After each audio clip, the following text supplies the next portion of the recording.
الحمد لله نستعينه ونستغفره ونؤمن به ونتوكل عليه ونعوذ بالله من شرور أنفسنا ومن سيئات أعمالنا من يهده الله فلا مضل له ومن يضلله فلا هادي له ونشهد أن لا إله إلا الله وحده لا شريك له ونشهد أن سيدنا وسندنا وحبيبنا وحبيب ربنا وطبيبنا وطبيب قلوبنا ومولانا محمدا عبده ورسوله أرسله بالحق بشيرا ونذيرا وداعيا إلى الله بإذنه وسراجا منيرا أما بعد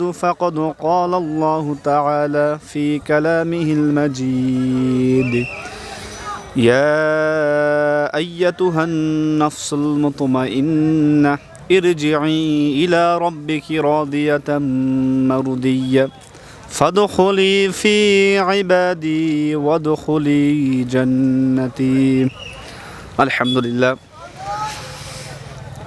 সমস্ত প্রশংসা আল্লাহ রাব্বুল আলামিনের দরবারে, যিনি আমাদেরকে আজকের এই মাহফিলে, এই দিনী মজলিসে, জান্নাতের বাগানে আমাদেরকে আসার, বসার এবং কয়েকটি কথা বলা এবং শোনার মতো তৌফিক দান করেছেন। এই জন্য আমরা সকলেই আল্লাহ তাআলার দরবারে কালেমত শুকর আদায় করি। সকলেই বলি আলহামদুলিল্লাহ। যে আল্লাহ তাআলা কোরআনে মাজিদে বলেন, লা ইন শাকারতুম লা আযীদান্নাকুম ওয়া লা ইন কাফারতুম ইন্না আযাবি লাশাদীদ। যে ব্যক্তি আমার নিয়ামত পাইয়া নিয়ামতের শুকরিয়া আদায় করবে, আমি তার নিয়ামতকে বাড়ায় দেব। সুবহানাল্লাহ। আর যে ব্যক্তি আমার নিয়ামত পাইয়া নিয়ামতের শুকরিয়া আদায় করবে না, আল্লাহ তাআলা বলেন যে আমার আযাব বড়ই কঠিন। যে আল্লাহ তাআলা আমাদেরকে চোখ দিয়েছেন, আমাদেরকে নাক দিয়েছেন, আমাদের অঙ্গ প্রত্যঙ্গ, সমস্ত অঙ্গ প্রত্যঙ্গ, এটা আল্লাহ তাআলার পক্ষ থেকে আমাদের জন্য একটা কি নিয়ামত। এই প্রতিটা নিয়ামতের আমাদের কী করতে হবে? কদর করতে হবে। প্রতিটা নিয়ামতের আমাদের শুকরিয়া আদায় করতে হবে।